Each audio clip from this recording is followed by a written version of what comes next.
I need you to convince me on this one. Because on the surface, this theory sounds, well, it sounds a bit reckless. Right. We spend billions on healthcare, MRI machines, organic kale, gym memberships. But we're looking at a source today that claims 90% of our health problems, cancer, diabetes, just feeling terrible, have almost nothing to do with the external world. It is a provocative claim, isn't it? You're thinking, what about microplastics? What about my genetics? Exactly. It feels like blunting the victim. Oh, you're sick. It's all in your head. And that is exactly why we need to unpack this carefully. Because the source for this deep dive isn't some wellness influencer selling crystals on Instagram. No. We are looking at the work of Alexei Sitnikov. And this guy's resume is, frankly, it's intimidating. I looked him up. It reads like 3 different people's lives mashed into one. Right. He's a neurophysiologist. He holds doctorates in psychology and economics. He was the guy who brought NLP, neuro-linguistic programming, to Russia way back in the late 80s. But, and this is the key context, he's also a political consultant. Which seems like a weird pivot for a brain scientist. Yeah. Until you realize he's managed over 400 election campaigns in 50 countries.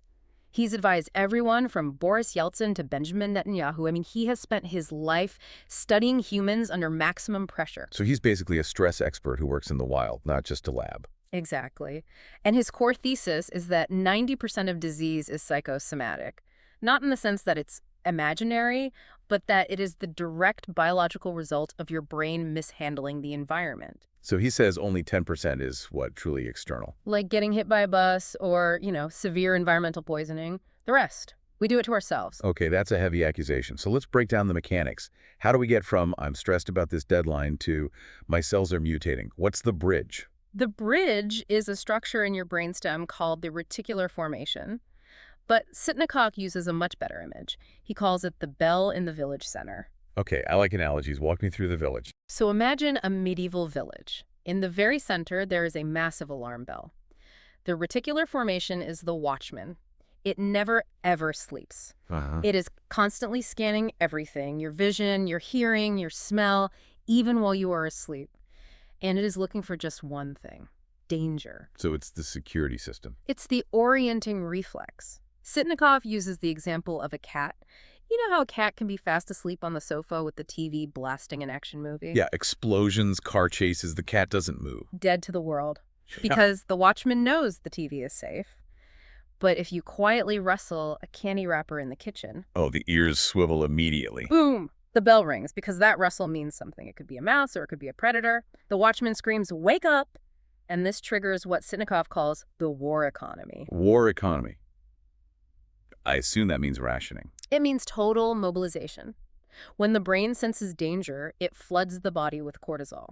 He calls this the death hormone if it's left unchecked. Cortisol's job is to prepare you to fight a wolf. So it constricts blood vessels in your digestive tract and your reproductive system. Because you don't need to digest lunch if you're about to be lunched. Exactly. Digest later, survive now.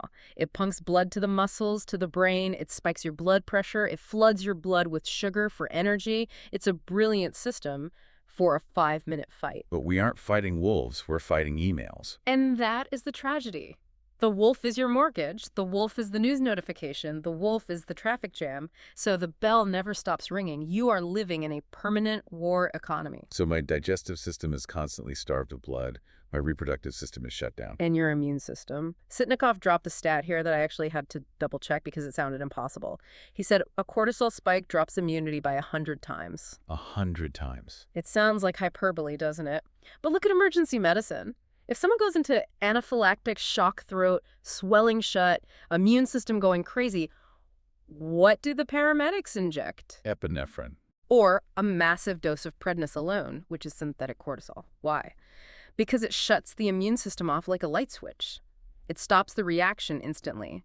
Cortisol is the body's off button for immunity. Wow. Okay, so if I'm stressed at work every day, I'm basically injecting myself with immunosuppressants. Constantly. And Sitnikov reminds us, we are not sterile beings. We have microcancers popping up every single day. We have viruses, bacteria, fungus. And usually your immune system is the janitor. It just sweeps them up. But in a war economy, the janitor is fired. And that is when the bad luck happens. The genetics trigger, the tumor grows, the chronic illness takes hold. It's not that the disease appeared out of nowhere. It's that the security security guard was asleep because you were worried about your quarterly review. Okay, this is terrifying, but I have to push back on this. Sitnikov worked on 400 election campaigns. That is arguably the most stressful job on the planet. Right. High stakes, no sleep, constant crises. If cortisol kills you, how is he and every other high performer not dead? This is where the theory gets really, really nuanced. It turns out your body has a loophole. Not all stress is chemically the same. Sitnikov distinguishes between running from a wolf and running toward a rabbit.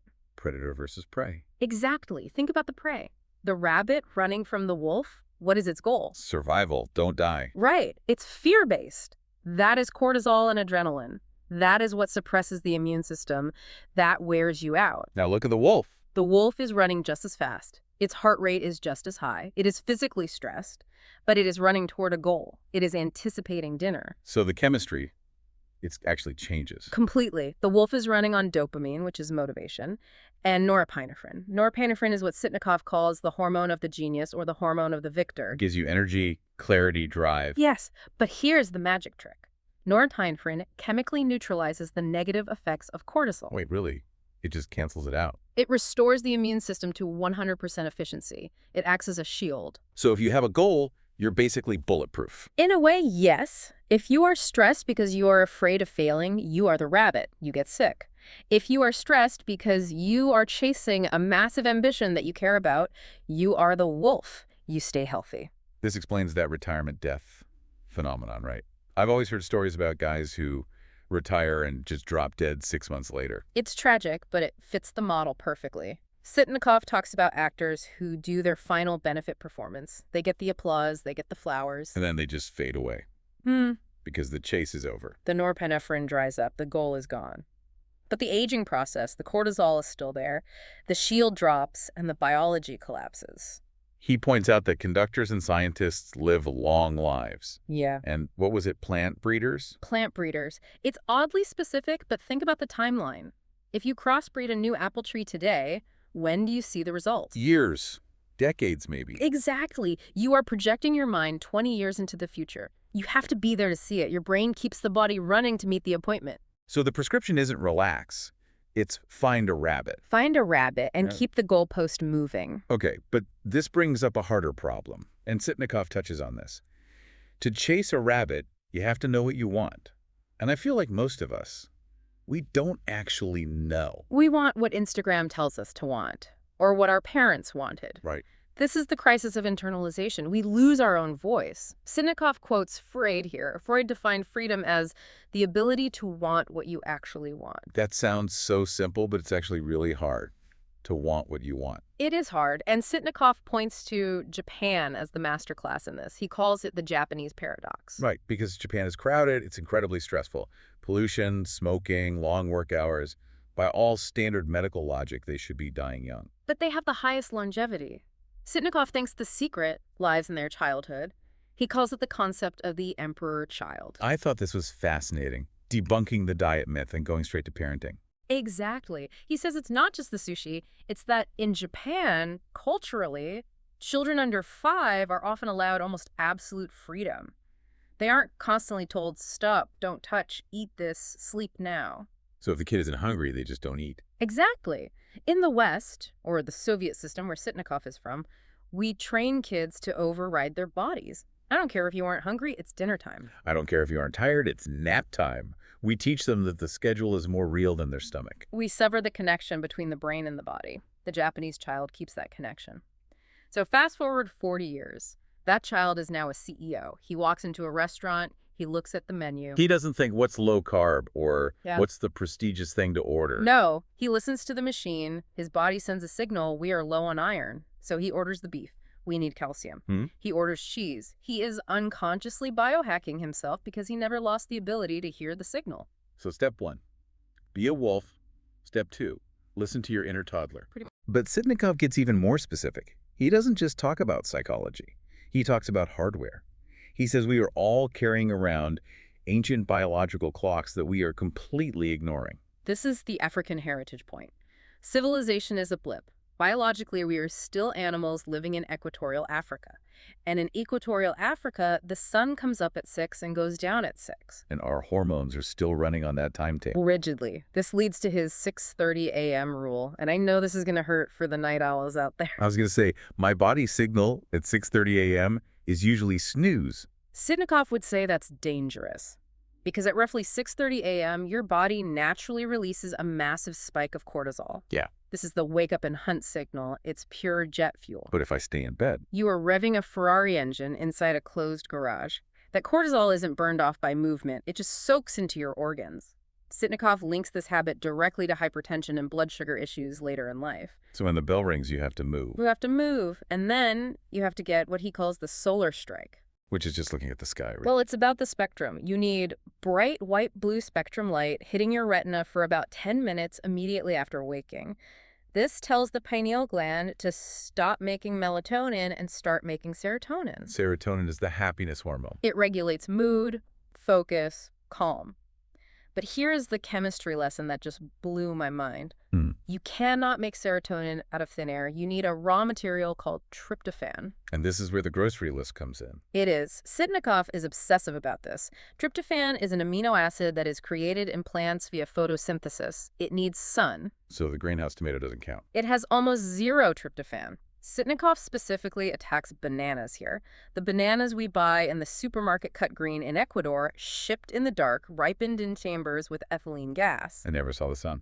So they are zombie bananas. They have no tryptophan. If you eat them, your brain has no raw material to build happiness with. He says you need sun-drenched foods, dates, figs, nuts, or, meat from cows that actually stood in a pasture under the sun. He told that great story about the man in Cuba, the guy in the raised garden.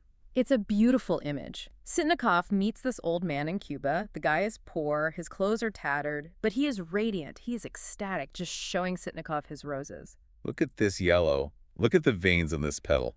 And Sitnikov's take is that this isn't just gratitude, it's biochemistry. The man is soaking in equatorial sun all day. He's eating fruit that ripened on the branch. His brain is swimming in serotonin. He is chemically primed to be happy. Compared to a billionaire in a dark penthouse eating gas chamber bananas and looking at a blue light screen, the billionaire is chemically disadvantaged. Exactly. So we fix the morning. What about the rest of the day? He mentioned 4.0 BOPM as this weird danger zone. 4.0 p.m. is the second cortisol peak. In the wild, this was the last chance to hunt before dark alarm.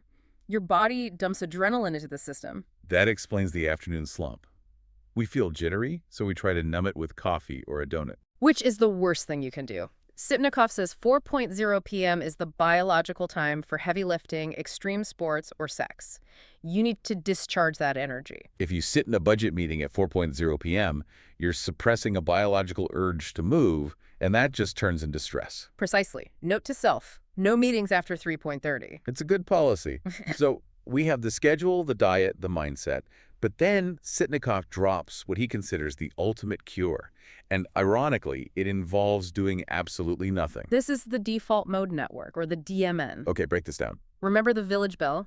The reticular formation that scans for danger. The paranoid watchman. Right. There is another network in the brain that only turns on when the watchman goes to sleep. It's the default mode network. But the catch is it requires zero stimuli to activate. No danger, no tasks, no conversation, and definitely no phone. And this is where the healing happens. When the DMN activates, the brain flips the cameras. It stops looking at the outside world and starts scanning the inside world. It looks for the inflammation, the tired cells, the DNA errors. It's the maintenance crew coming out on the night shift. But here's the problem Sitnikov highlights. The time barrier. This is the actionable part. For a modern, overstimulated person, it takes about 20 to 30 minutes of doing absolutely nothing for the watchman to finally believe it's safe and shut down. 20 minutes. I don't think I've gone 20 minutes without checking my phone since 2007. And that is the tragedy. We get to minute 15, we feel bored, we panic, and we pick up the phone. The watchman wakes up, the maintenance crew goes home, we never reach the healing state. So relaxing isn't watching Netflix. No. Netflix has a plot. The watchman is tracking the plot. True relaxation is pragmatic disinterest. Watching the ocean, staring into a fire, there is no goal. That boredom is the medicine. And he says this is also where creativity comes from. Exactly. The DMN connects unrelated files in your brain. That's why your best ideas happen in the shower or on a long drive. You finally shut up long enough for your genius to speak. So let's recap the Sitnikov protocol. It's wake up at 6:30 to burn the cortisol, get sun in your eyes and on your food, chase a goal like a wolf to get that norepinephrine shield, and then force yourself to be bored for 30 minutes a day. It sounds simple, but it requires respecting the animal you live inside. I want to close with one final big picture thought he shared. It's about the shift from yang to yin. This is his observation on where the world is going. He sees the Yang era, brute force, rigid structures, ownership as dying out. The era of the knife. Yes, and we are entering the Yin era. Fluidity, adaptability, the water. He points to the economy. Uber owns no cars. Airbnb owns no hotels. They are Yin structures. They connect, they flow, they adapt. The knife tries to cut the water, but the water just flows around it and rusts the knife. Exactly, and this circles back to health. If you are living a yang, life-forcing yourself through stress, fighting your body, sticking to rigid schedules that make you sick, you are the knife. You will corrode. But if you listen to that quiet signal, the Japanese child inside the default mode network, you become the water. And the water survives. It's a lot to process. I think I'm going to go find a sunset and turn off my phone.